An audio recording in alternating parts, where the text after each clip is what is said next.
है शेखावाटी लाइव, धड़कन शेखावाटी की। शेखावाटी क्षेत्र का उत्कृष्ट चिकित्सा संस्थान ढोकिया हॉस्पिटल, राजस्थान सरकार द्वारा अधिकृत मल्टी स्पेशलिटी हॉस्पिटल।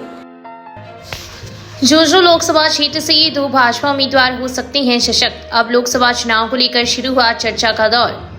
भाजपा ने 3 राज्यों में उत्साहित करने वाली विजय हासिल की है। तीनों प्रदेशों में ही केंद्र के द्वारा ही मुख्यमंत्री को नियुक्त कर दिया गया है।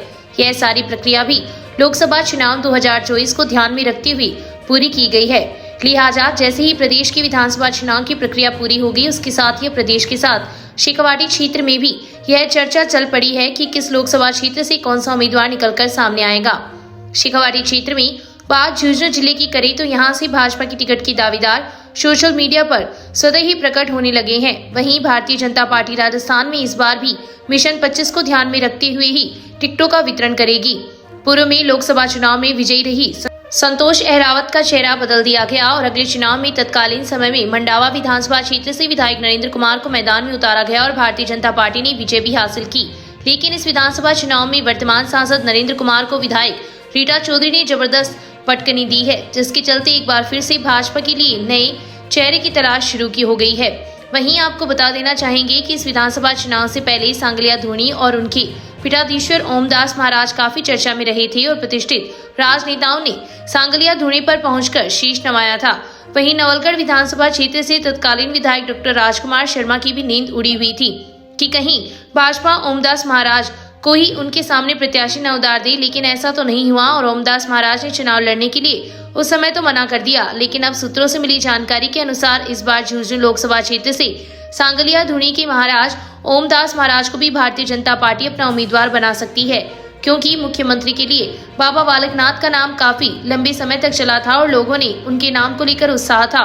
तो ऐसी स्थिति में इस बार लोकसभा चुनाव में भारतीय जनता पार्टी कुछ बाबाओं को उतार कर जनता की यह अपेक्षा को पूरा करना चाहेगी। हालांकि बाबाओं की कोई जाति तो नहीं होती है, वह सर्व समाज की पूजनीय होते हैं, लेकिन इसके बावजूद भी राजनीतिक रूप से यह महत्व रखता है, जिसके चलते भाजपा उनको झुंझुनू लोकसभा क्षेत्र से मैदान में उतरने पर विचार कर सकती है।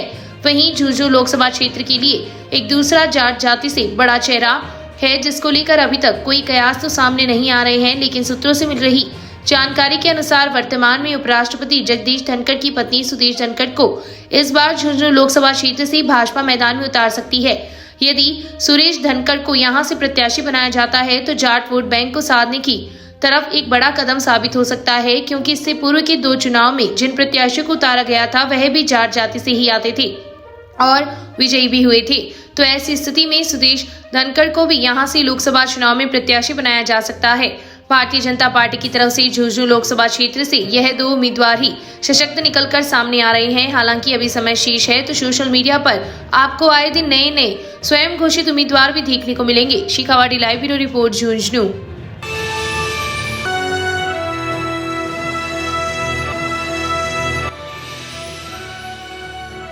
ये है शेखावाटी लाइव, धड़कन शेखावाटी की।